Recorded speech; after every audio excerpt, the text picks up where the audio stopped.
Muy bien, hermanos, vamos a comenzar el estudio de Miqueas capítulo 5 y capítulo 6. Dos capítulos muy hermosos.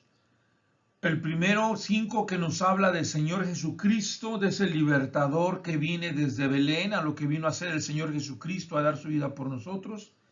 Y el capítulo 6, un llamamiento al arrepentimiento. Vamos a orar. Padre Santo que estás en los cielos, te pedimos en el nombre de Jesucristo, que es sobre todo nombre, ese nombre de Belén Efrata, Jesucristo, bendice este estudio.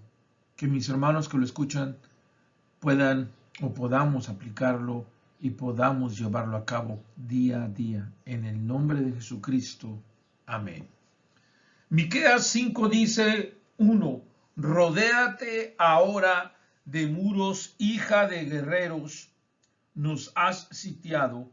Con vara herirán en la mejilla al juez de Israel, pero tú, Belén Efrata, pequeña para estar entre las familias de Judá, de ti me saldrá el que será Señor en Israel. Y sus salidas son desde el principio, desde los días de la eternidad. Claramente estos versos, Miqueas 5, 1 y 2, hablan de la presencia del Señor Jesucristo encarnado en hombre cuando Él vino a morir por nuestros pecados y nació en Belén de Judea. Esa tribu de Judá, esa tribu pequeña que cuando en Génesis capítulo 49, versículo 9 dice cachorro de león de Judá. Es una profecía desde el 49:9 de Génesis que habla de Jesucristo que vendría de una tribu pequeña de Judá y que dice el 49:8 de Génesis, Judá, te alabarán tus hermanos, tu mano en la cerviz de tus enemigos, los hijos de tu padre se inclinarán a ti, porque sabemos que toda rodilla doblará y todo nombre proclamará el nombre de Jesús. Así es que vamos al estudio de estos dos capítulos. Bueno, hermano, tomemos nota de lo siguiente. Ahora vamos a hablar acerca de ese rey glorioso de Sión. Cuando hablamos de la hija de Sión o de Sión, como dice el capítulo 4:8, 4:10, 4:13, que habla de la hija de Sión, se refiere al pueblo de Israel, se refiere a Judá, se refiere a Jerusalén, perdón. Y también ahora dice el 5:1, rodéate ahora de muros, hija de guerreros, nos has sitiado con vara, herirán en la mejilla al juez de Israel. Esto nos habla, hermanos, de las tropas que iban a venir a acabar a Judá, reino del sur, ¿verdad? Tropas que venían de Babilonia, tropas que venían a acabar, ¿verdad? Nos habla de la invasión de Judá por medio de Sennacherib. Y la idea central aquí es que una vez más la hija de Sión será atacada. La razón por la cual la hija de Sión debía reunirse en tropas era porque nos has puesto en sitio, es decir, sitiada, acuérdense que significa rodeada de ejércitos, en este caso rodeada del ejército de los ejércitos de Babilonia. Y nos habla de esa época que iba a venir al cautiverio, pero que iban a sufrir, iban a ser llevados, ¿verdad? A ese cautiverio, por eso dice, rodéate ahora de muros, hija de guerreros, nos han sitiado, con vara te herirán en la mejilla al juez de Israel. Muchos comentaristas, yo también creo que este juez de Israel también se puede referir al Señor Jesucristo, que es rey, que es juez y que él, ¿verdad?, vendría o también vendrá a juzgar. También podemos ver, hermanos, que Jerusalén fue sitiada por los de Babilonia en el año 586-87 y probablemente esa es la visita a la que se refiere aquí. Y cuando hablamos pues de esto podemos referirnos a que vendría este pueblo de Babilonia, ¿verdad?, a llevarse cautiva al pueblo del sur. Probablemente Miqueas no esté pensando en ningún juez o rey en particular. Algunos piensan eso, yo pienso que es Jesucristo. La subordinación humillante a las potencias extranjeras caracterizó los reinados de Manasés, Joacás, Joacín y Sedequías, que fueron los últimos reyes del reino del sur. Así que en Miqueas 5, 2 y 3 nos habla de la venida del Señor Jesucristo, el gobernante que viene. Miqueas habla que este gobernante vendría a liberar a su pueblo. Pero notemos lo siguiente, hermanos. Este reino va a ser el reino de David, que es heredado por Jesucristo, porque el reino de David iba a ser también eterno. Y aquí nos habla también la palabra de Dios, por ejemplo, en el Salmo 89, 38 y 39. Salmo 89, 38 y 39 dice: Mas tú desechaste y menospreciaste a tu ungido y te has airado con él. Rompiste el pacto de tu siervo, has profanado su corona hasta la tierra. Si vemos el contexto, viene hablando del reinado de David, pero dice que el pueblo de Dios desechó y menospreció al ungido, en este caso a Jesucristo, y como dice Juan, a los suyos vino y los suyos no lo recibieron. Otra cosa importante, hermanos, es que dice aquí: pero tú, Belén Efrata, ¿verdad? Algunos piensan, ¿verdad?, que el nombre Efrata significa fructífero y se le agrega a Belén casa de pan. Y bueno, sabemos nosotros, casa de Dios, la casa de pan, para distinguir la ciudad del sur de este nombre de la ciudad, del mismo nombre de la región de Zabulón, como dice Josué 19:15. Así que de esto es, ¿verdad?, lo que estamos hablando en este momento, lo que el Señor está diciendo en estos pasajes.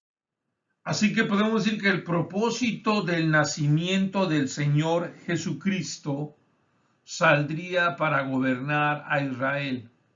Como dice esta lámina, un gobernante glorioso volvería a salir de Belén. Estrictamente hablando, las palabras no denotan un nacimiento, pero el contexto apunta fuertemente a esta dirección, a esto de saber, ¿verdad?, que es el nacimiento del Mesías, y de saber que Él vendría a ser el Señor de Israel, gobernar, ser el Rey, ser su guía, ser su luz, como dice el versículo 3, pero los dejará hasta el tiempo que dé a luz la que ha de dar a luz, y el resto de los hermanos se volverá con los hijos de Israel.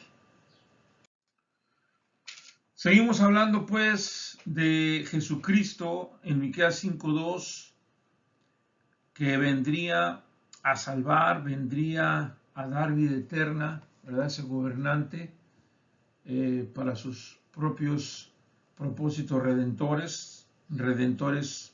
Venir a redimir nuestra alma, ¿verdad?, de los perdidos. Pero aquí en Gálatas 6:16 dice: y a todos los que anden conforme a esta regla. Y el contexto viene hablando del Señor Jesucristo, que murió en la cruz por todos, ¿verdad? Y que la circuncisión no vale nada, ni la incircuncisión, sino una nueva creación, dice el versículo 15, Gálatas 6:15 dice: porque en Cristo Jesús ni la circuncisión vale nada, ni la incircuncisión, sino una nueva creación. Y después dice: y a todos los que anden conforme a esta regla. ¿Cuál regla? De nacer de nuevo en Cristo Jesús. Paz y misericordia sea a ellos dice, y al Israel de Dios. Porque, hermanos, de Israel salió la salvación, y Dios también quiere salvar a su pueblo. Dios quiere salvar, ¿verdad? Y Jesucristo quiere ser la cabeza de su pueblo, de su iglesia, como lo dice también el Nuevo Testamento, y es lo que está hablando este verso 2. Y bueno, también aquí en cuanto al significado de su nacimiento, sabemos que Jesucristo como hombre nació, pero él ya era desde antes, ¿verdad? Jesús no dudó en afirmar su preexistencia. En Juan 8:58 dice, Jesús les dijo, de cierto os digo, es una gran verdad, ¿verdad? Antes que Abraham fuese, yo soy. Antes que Abraham fuese, yo soy. Juan 8:58. Y lo vemos aquí claramente, hermanos, que nuestro Dios, que nuestro gobernante que salió de Belén de Judea es nuestro Dios eterno y que sus salidas son desde el principio y dice desde los días de la eternidad, lo cual nos habla de su preexistencia, de su eternidad, de que Dios es eterno, de que Cristo es eterno, de que Cristo es poderoso, que no tiene principio y fin, pero así le vamos a poner un principio, es cuando Él viene a nacer y se encarna en Belén de Judá, y Jesús es el yo soy, el gran yo soy, y que desde la antigüedad ha sido, y que este término, ¿verdad? El yo soy, y esto es desde la antigüedad, y se utilizaba para los patriarcas, como dice Miqueas 7:14, apacienta tu pueblo con tu callado, el rebaño de tu heredad, que mora sola en la montaña, en campo fértil. Dice, busqué pasto en Basán y en Galad, como en el tiempo pasado. ¿Sí? Así que Dios siempre ha tenido compasión de su pueblo. Dios siempre le ha dado un campo fértil en el cual ellos se puedan alimentar, como en el tiempo pasado. Porque desde el principio hasta el fin de esta era que nosotros conocemos, Dios se ha revelado a su pueblo, Dios se ha manifestado para ser su Mesías, su Salvador, para ser su pastor, su Redentor, como lo dice este pasaje, será el Señor de Israel.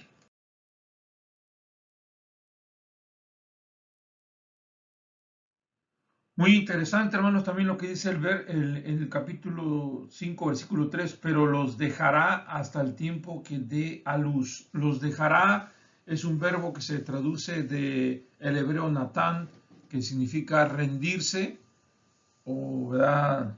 Rendirse en este caso, y este dejará es rendirse, o sea que, pero los rendirá hasta el tiempo del que da luz. Y esto no se usa en otros lugares para referirse a la entrega de Israel al poder de sus enemigos como castigo por su pecado. Primero de Reyes 14:6 nos habla de esto. Entonces Jehová entregaría a su pueblo al poder de sus enemigos hasta el tiempo en que le esté encinta haya dado a luz. Así que el abandono de Israel por parte de Dios sería solo temporal, y la opresión de Israel continuaría hasta el nacimiento del Mesías. Eso nos habla, hermanos, de algo que pasa hoy en día. En nosotros vivíamos en opresión, vivíamos en nuestro Egipto, pero cuando nacemos en Jesucristo, cuando nacemos de nuevo y la luz del Mesías viene a nosotros, somos una nueva criatura, ¿verdad? Como leíamos en Gálatas y como dice este pasaje, que seremos dados, rendidos al enemigo, pero después Él vendrá a salvarnos, en este caso a Israel, ¿verdad? Es de lo que está hablando este pasaje. Después del versículo 3b al 5a, nos habla entonces ahora de un reino glorioso, dice, y el resto de sus hermanos se volverá con los hijos de Israel, van a regresar, y Él, hablando de ese gobernador, ese Señor, ese gobernador Jesucristo, Él estará, como dice la Biblia, entre ellos y apacentará con poder de Jehová, con grandeza del nombre de Jehová su Dios, y morarán seguros, porque ahora serán engrandecidos hasta los fines de la tierra. Y este será nuestra paz. ¡Qué versículos llenos de enseñanza! El remanente de sus hermanos debe de ser los hermanos, ¿verdad?, que espiritualmente ponen su fe en Cristo Jesús, pero también nos expresa ese remanente que se mantuvo puro y que retornó, ¿verdad?, a los principios que el Señor quiere que sigamos. Hermanos, la palabra de Dios claramente aquí nos enseña que Él va a ser ese pastor y Él va a apacentar a sus ovejas. Dice en el versículo 4, y él estará, la idea de estar es que él se va a levantar, va a estar ahí puesto en pie, ¿verdad? Literalmente, con su rebaño, y entonces él, la idea de apacentar significa que los va a fortalecer físicamente y mentalmente. Él les va a apacentar con poder, con su fuerza del Señor, ¿verdad? Porque Él es el pastor, el buen pastor, y el buen pastor su vida da por sus ovejas. Y dice, y Él, Jesucristo, estará con ellos, en medio de ellos, firme en ellos, y los apacentará, ¿sí? Así que el Mesías, ¿verdad? Ese gobernante será ese pastor que va a llevar al rebaño del Señor, que va a dirigirlo, y que también aquí claramente nos enseña que Él, al estar en pie, indica que Él va a vigilarnos, Él va a tener una participación activa con nosotros como ese gran pastor, con ese gran poder, fuerza de Jehová, y con grandeza de nombre de Jehová su Dios, y morarán seguros. Nota ese verbo, morarán seguros. Es decir, en el nombre del Señor continuamente estaremos con Él por siempre, con esa gran seguridad, en esa posición, en esa vida eterna que Él nos dará, porque ahora será engrandecido hasta los fines de la tierra. Es decir, vamos a vivir seguros porque Él reina, seguros porque Él está al frente. Y también dice el versículo 5, y de este mismo Señor Jesucristo, será nuestra paz, ¿verdad? Como la palabra de Dios nos enseña que justificados somos, ¿verdad? Por medio de la fe tenemos paz para con Dios. Él es nuestra paz, nuestro Señor Jesucristo. Así que cuando dice la Biblia, con poder de Jehová, con la fuerza de Jehová, es digno del trono de Dios, de Jesucristo, y con su majestad que está reflejada y que está siendo y hablándonos de su deidad, de su majestad, es con la cual Él va a reinar, y por eso moraremos seguros, versículo 4, y ahora será engrandecido hasta los fines de la tierra. ¿Sí?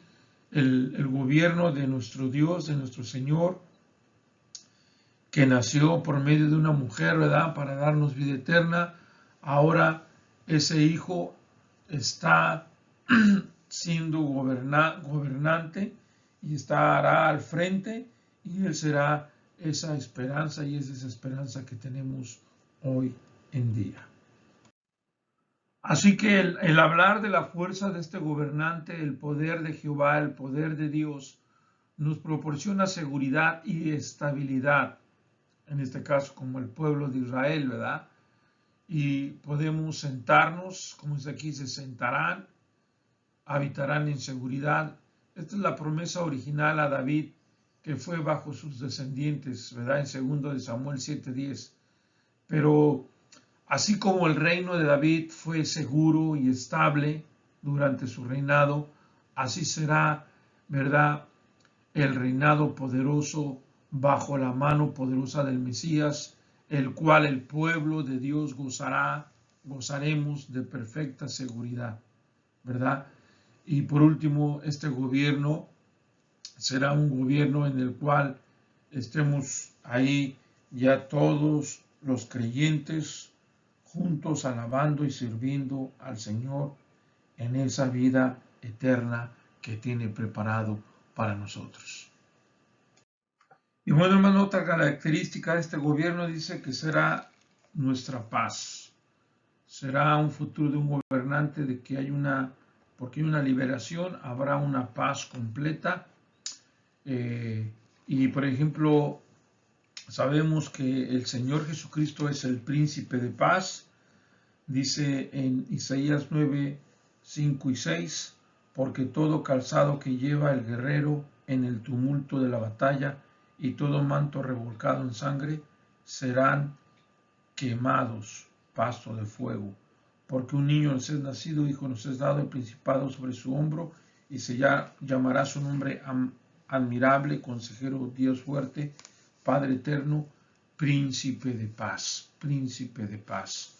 Y luego en el 11.6 también de Isaías, acabo de leer Isaías 9 del 5, 6 y 7, dice: lo dilatado de su imperio y la paz no tendrá límite sobre el trono de David y sobre su reino. Isaías 9 del 5 al 7, muy importante la característica de este gobierno de Jesucristo mesiánico, un gobierno de paz, de tranquilidad, un gobierno glorioso. Y también en Isaías 11, dicen del 6 al 9, que nosotros sabemos que nos habla de ese reinado del Mesías del milenio, en el cual dice: morará el lobo con el cordero y el leopardo con el cabrito se acostará, el becerro y el león y la bestia doméstica andarán juntos y un niño los pastoreará. La vaca y la osa pasearán, sus crías se echarán juntas y el león como el buey comerá paja y el niño de pecho jugará sobre la, dice, cueva del áspid, y el recién destetado extenderá su mano sobre la caverna de la víbora. No harán mal ni dañarán de todo mi santo monte, porque la tierra será llena del conocimiento de Jehová, como las aguas cubren al mar. Acontecerá en aquel tiempo que la raíz de Isaí, que es Jesucristo, la cual estará puesta por pendón de los pueblos, será buscada por las gentes, y su habitación será gloriosa. Asimismo acontecerá aquel tiempo que Jehová alzará otra vez su mano para recobrar el remanente de su pueblo, aunque quede en Siria, Egipto, Patros, Etiopía, Elam, Sinar y Hamat y en la costa del mar. Así que Isaías 11, acabo de leer del versículo 6 al 9 y hasta el 11 leí, nos hablan de esto. Y bueno, podemos ver en el Nuevo Testamento que Dios nos enseña también un principio en cuanto a esto, ¿verdad? Que dos pueblos, el judío y los gentiles, hicieron paz, y lo dice en el capítulo 2, 14 de Efesios, que Cristo es nuestra paz, porque Él, hablando de Cristo, es nuestra paz. Efesios 2, 14, que ambos pueblos hizo uno, derribando la pared intermedia de separación, aboliendo en su carne las enemistades de la ley de los mandamientos expresados de ordenanza, para crear a sí mismo de los dos pueblos, ¿verdad?, un solo y nuevo hombre, haciendo la paz, y mediante la cruz reconciliar con Dios a ambos en un solo cuerpo, matando en ellas las enemistades. Efesios 2, podemos leer desde el 13 hasta el 16. El gobierno, sabemos, de Jesucristo mesiánico, y en el milenio va a ser así, de paz, y también el eterno va a ser lleno de paz, porque Jesucristo reinará y porque Él estará en medio de nosotros, porque Él viene también a reconciliar, como dice Efesios, a dos pueblos, ¿verdad?, a judíos y gentiles, para ser uno solo. Y bueno, este Mesías, el príncipe de paz, como dice Isaías 9:6, y este será nuestra paz, como también lo dice Efesios 2, que acabamos de leer del 13 al 16, es Jesucristo en nuestra paz. Dice en el versículo, también vamos del 5 hasta el versículo 15, nos habla de este Mesías, príncipe de paz, que trae paz con él y que él va a dar a su pueblo. Estos versículos restantes de Miqueas 5, capítulo 5, del 5 al 15, desarrollan el tema de la paz mesiánica. Y él trae paz a su pueblo en 4 maneras. Número 1, defendiendo a Israel contra ataques externos. Número 2, capacitando a su pueblo para vencer al enemigo. Número 3, destruyendo a todos los soportes falsos en los que la gente tiende a apoyarse. Número 4, ejecutando venganza sobre aquellos que se niegan a convertirse. Y estas son las 4 maneras que podemos ver que trae paz a su pueblo en estas 4 diferentes maneras, ¿verdad? Y vemos esto aquí. En los versículos 5b y 6 dice así: entonces levantaremos contra él 7 pastores y 8 hombres principales, y devastarán la tierra de Asiria a espada, y con espadas la tierra de Nimrod, y nos librará del asirio cuando viniere contra nuestra tierra y hollare nuestros confines. Miqueas usa a Asiria, la mayor potencia de su época, y para simbolizar todas las fuerzas hostiles que podrían atacar el reino del Mesías. Hermanos, a veces esos poderes de enemigos podrían incluso pisar nuestros palacios, es decir, tener cierto éxito en su ataque contra este enemigo, pero el pueblo de Dios pondría 7 pastores y 8 príncipes. Estos líderes espirituales funcionan como subordinados del principal pastor, que nosotros sabemos que es Jesucristo, ¿verdad? Y todo esto apunta para esa obra completa de Dios y para esa época en la cual Jesucristo reinará en esta tierra del reino milenial. Así que la idea de 7 que encontramos, ¿verdad?, en el versículo 5 de Miqueas, es la frase que habla de que serían suficientes para defender al pueblo y 8 serían más que suficientes. La frase principal es que dice aquí, utiliza que hombres principales, al final del 5, hombres principales, se refiere a hombres que literalmente significa ungidos, nombrados, instalados de entre los hombres. El Mesías seleccionará de entre los hombres a aquellos que le ayudarán a pastorear el rebaño y proteger de los enemigos, ¿verdad? Porque el pastor principal es Jesucristo, pastor de los pastores, que Él va a gobernar sobre toda tierra y que también sobre todo enemigo. La tierra de Nimrod fue el fundador del primer imperio en Mesopotamia, Génesis 8:10, que era un tirano, un tipo del anticristo, de antidios, ¿verdad?, que construyó su imperio con la mano de obra de esclava, y el uso de su nombre aquí sugiere la naturaleza del reino del mundo que se opone al pueblo de Dios, al reinado de Cristo Jesús, ¿verdad? Y que sabemos que va a haber una oposición en esa época.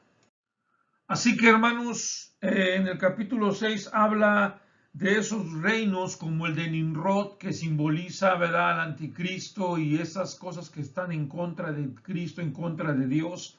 Y sabemos, hermanos, que desde que Cristo iba a venir, el enemigo siempre ha estado queriendo interferir y parar, ¿verdad?, lo que Cristo quiere hacer.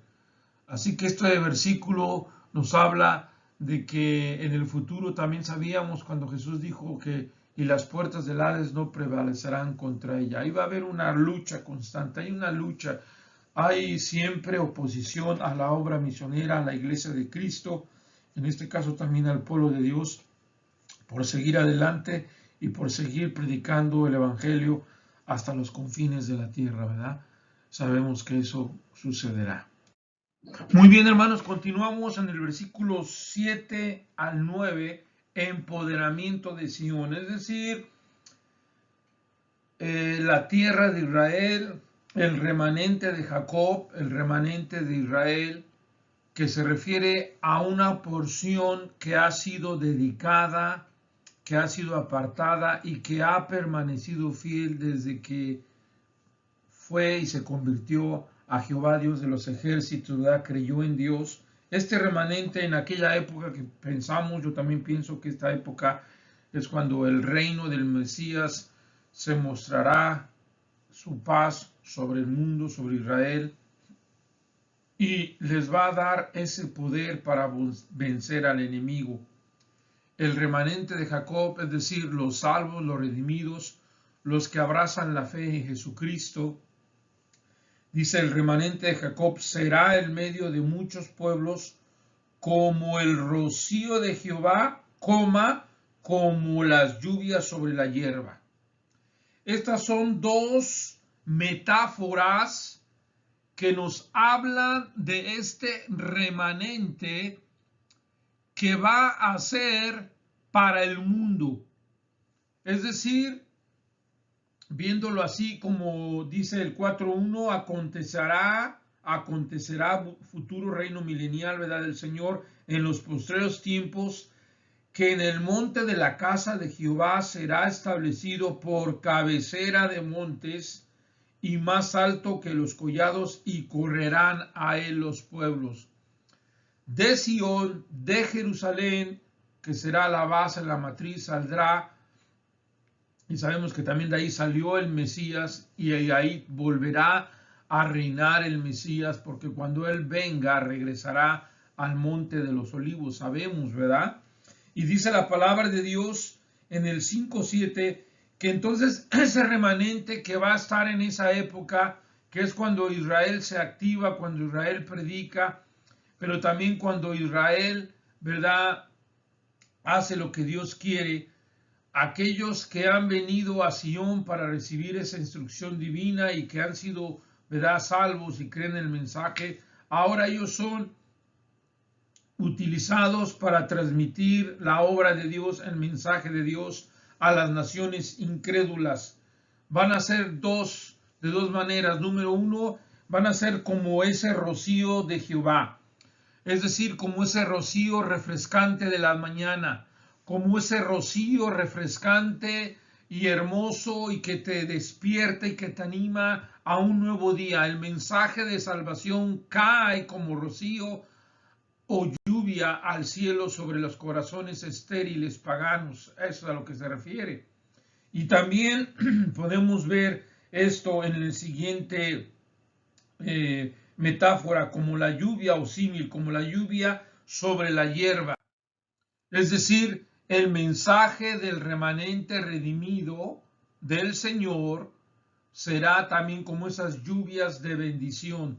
Y aquí podemos hablar de esas lluvias espirituales, no buscadas por los hombres ni esperadas por los hijos de los hombres, pero que Dios las envía porque Dios ama al mundo y al pecador y quiere su salvación. Pero también nos habla que ese mismo remanente de Jacob no solamente será como rocío de Jehová, como lluvia sobre la hierba, es decir, como ese mensaje refrescante, como ese mensaje de salvación que refresca, que salva, que es como esa lluvia, esa agua viva que cae en un corazón desértico, en un corazón que está seco, pero cuando viene la palabra de Dios, cuando viene Cristo el Mesías a su corazón, transforma, refresca y da vida, como es el agua para el mundo y para nosotros. Ahora dice que, versículo 8, asimismo el remanente de Jacob será entre las naciones nuevamente en la tierra, en medio de muchos pueblos, como león entre las bestias de la selva y como cachorro de león entre las manadas de las ovejas, el cual si pisare y hollare y arrebatare, no hay quien escape. Este pasaje nos habla de una imagen de un poder invencible, de cómo el Señor le da a los redimidos del Señor ese poder como león, ¿verdad?, entre las bestias del bosque y como un cachorro de león entre las ovejas. Es decir, ese poder invencible, grandioso, majestuoso que Dios tiene y que Dios da a ese remanente para poder vencer a las naciones, para poder vencer a todo lo que se pone en contra de Dios, ¿verdad? Y esto es lo que nos hablan estos versículos del 7 al 9. Así que, hermanos, Dios siempre ha querido que su remanente predique su palabra a su pueblo Israel. pero fue rebelde, pero ahora lo estará haciendo. Pero también esto podemos hablar que aquellos que intenten resistir la marcha victoriosa del pueblo de Dios serán aplastados, serán terminados. Los creyentes somos más que vencedores. Romanos 8, 33 al 39. Recuerden, hermanos, las fortalezas del pecado, la incredulidad y todo esto serán derribadas por el poder de la proclamación del Evangelio. Segunda de Corintios 10:4. Aquellos que no creen en el mensaje de gracia salvadora serán condenados. Marcos 16:16. Pero sabemos que hay una esperanza. Y el contexto aquí en Miqueas 5 sugiere que el destinatario es Sion y que a través de ellos llegue el mensaje a todos, ¿verdad? Y se dice que una mano está alta cuando se está realizando grandes obras y cuando el enemigo está siendo vencido. Isaías 26:11. Así que entendamos que Dios estaba con su pueblo y por eso su pueblo podía ser vencedor y hace grandes y hará grandes maravillas. Y por eso dice, tu mano se alzará sobre tu enemigo y todos tus adversarios serán destruidos. La mano de Dios poderosa estaba con ellos y se iba a alzar sobre todos sus enemigos, como lo explicamos hace un rato. Pero ahora vamos a ver del 10 al 14 cómo hay una destrucción. Todos los apoyos políticos y religiosos sobre los que se apoyaba el antiguo Judá serían eliminados en la era del Mesías. Caballos y carros, acontecerá en aquel día, dice Jehová, que haré matar tus caballos del medio de ti y haré destruir tus carros. ¿Verdad? Jehová contaría en Sion tus caballos. El reino de Cristo no es de este mundo, el reino de Cristo no se basa en estos ejércitos. Dios limpiará a su pueblo de su confianza equivocada, que ya no confíen más en Egipto, que ya no confíen más en sus armas carnales, en sus carros. Y ahora el trasfondo de esta predicación es el comercio de Egipto de caballos y de carros. Este comercio era desagradable para Miqueas e Isaías. Y podemos ver en Isaías 30 del 15, Isaías 30 del 15 al 17. Isaías 30 del 15 al 17 dice, porque así dijo Jehová el Señor, el Santo de Israel, en descanso y en reposo seréis salvos, en quietud y en confianza será vuestra fortaleza. Y no quisisteis, sino que dijisteis, no, antes dice, huiremos en el caballo, ellos confiaban en el caballo, por tanto vosotros oiréis, iréis, sobre corceles veloces cabalgaremos, por tanto serán veloces vuestros perseguidores. 1,000,000 huirá a la amenaza de 1 y a la amenaza de 5 huiréis vosotros todos hasta que quedéis como mástil en la cumbre de un monte y como bandera sobre una colina. Pero hermanos, esto nos habla de lo que el pueblo de Dios confiaba. También en el 31 del 1 al 3, hay de los que descienden a Egipto para ayuda y confían en caballos y su esperanza ponen en carros. Isaías 31:1, porque son muchos y el jinete, porque sus valientes, y no miran al Santo de Israel ni buscan a Jehová. Confiemos en Dios. Y es lo que está diciendo el Miqueas 5, que un día el Señor en aquel día acabará, destruirá con esto que el pueblo de Dios en alguna vez confiaba en estas carros. Y también el 11 dice, y haré destruir las ciudades de su tierra y arruinaré todas sus fortalezas. Es decir, así como Jehová cortó caballos y carros, también cortó ciudades y derribó fortalezas. El pueblo de Dios no necesitaría más la protección de ciudades amuralladas, como lo refiere también Zacarías capítulo 2, versículo 4, que dice así, Zacarías capítulo 2, versículo 4, que dice, y le dije, corre, habla este joven, diciendo, sin muro será habitada Jerusalén a causa de la multitud de los hombres y de ganado en medida de ella. Sin muros será habitada Jerusalén. Se refiere a esto, a que ahora nuestra fortaleza es Dios, será Dios nuestra fortaleza, nuestra muralla, nuestra torre fuerte, como dice la Biblia. Y el trasfondo de esta predicación, de este capítulo, puede ser la verdad, dice la captura de los 46 ciudades por Sennacherib durante la invasión de Judá en el 701, ¿verdad? Así que todo esto fue derribado, toda la confianza que ellos tenían. Y podemos también decir que la distinción precisa entre dos clases que no está clara, aparentemente la referencia a estas personas que practican la adivinación, y por eso dice más adelante, asimismo destruiré su mano las hechiceras, versículo 12, 5, 12, y no se hallarán en ti agogueros. Ambos grupos se mencionan juntos, condenados en la ley del profeta de Dios, en los profetas. En Deuteronomio, vamos a ir rápidamente a leer Deuteronomio capítulo 18, hermanos. Deuteronomio 18, versículo 10 en adelante, dice así la palabra del Señor.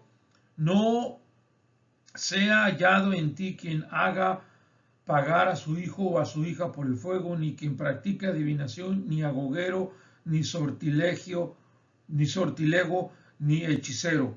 Y esto sigue hablando porque es abominación para Jehová.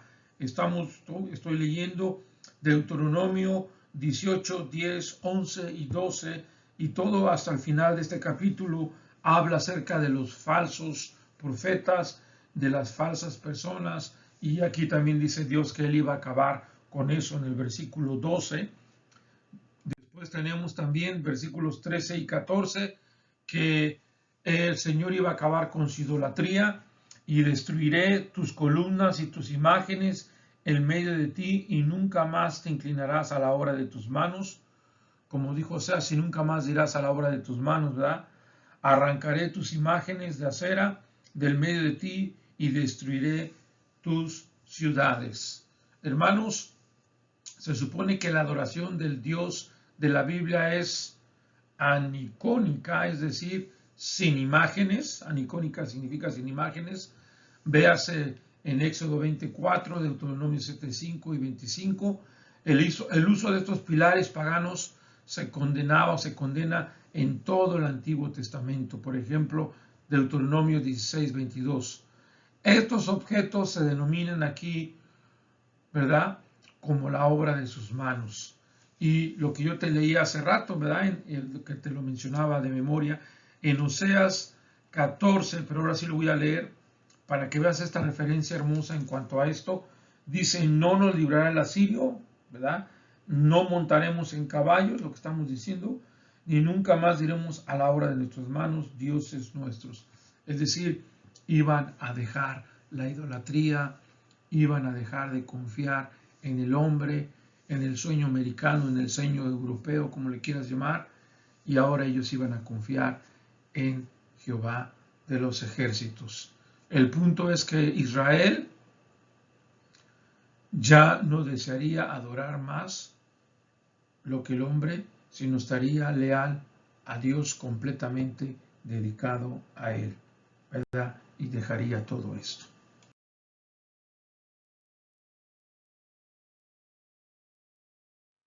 Así que claramente dice, arrancaré tus imágenes de acera. Finalmente Jehová declarará que destruirá sus ciudades, en el versículo 11, pero también va a destruir las ciudades como centros de idolatría. Acabará, exterminará la idolatría pagana que ellos tenían. Y en el 5:15, para terminar, dice, y la ira, y con ira y con furor, Miqueas 5:15, haré venganza en las naciones que no obedecieron. La venganza contra estos enemigos, la promesa de paz que Dios cumplirá, porque Él ejecutará venganza. Él dice, mía es la venganza. Venganza viene del hebreo nakam, que es un término legal para la acción de un soberano real contra los rebeldes que no reconocen la soberanía, en este caso el reinado de Jesucristo. La referencia es el ejercicio de la soberanía legítima en un castigo que debe de ocurrir si se quiere mantener el gobierno de Dios en medio de la humanidad hostil. Así que la máxima manifestación de la venganza de Dios será en su segunda venida. Segunda de Tesalonicenses 1:8. La venganza sería ejecutada con la ira, y esta no es la ira irracional del ego herido, sino la respuesta medida, apropiada y justa a la transgresión en un universo moral, ¿verdad? Pecador. Así que eso es lo que el Señor va a hacer al final. Versículo 15 nos habla de la justa retribución contra la transgresión. Sirve para rescatar al pueblo de Dios de la opresión de sus enemigos. Hermanos, las víctimas de la venganza de Dios aquí, las naciones, no escuchan, es decir, no obedecen a la voz de Dios, y por eso Dios los va a exterminar. Por eso Dios también dijo en Amós que porque no escuchaban su palabra se habían apartado. Lo mismo en Oseas, acuérdense. Así que el Rey Celestial, ya sea que se den cuenta o no, las naciones del mundo están sujetas a la voluntad soberana del Rey. Al ser testigo de los grandes actos de la salvación que Dios realizaría a su pueblo, las naciones deberían de prestar atención a las demandas y las demandas de Jehová, y si no se someten a su soberanía reconociendo a su Hijo, entonces Dios se vengará contra todos estos pueblos. Dios bendiga su palabra, hermanos, y nos vemos el siguiente capítulo. Bendiciones.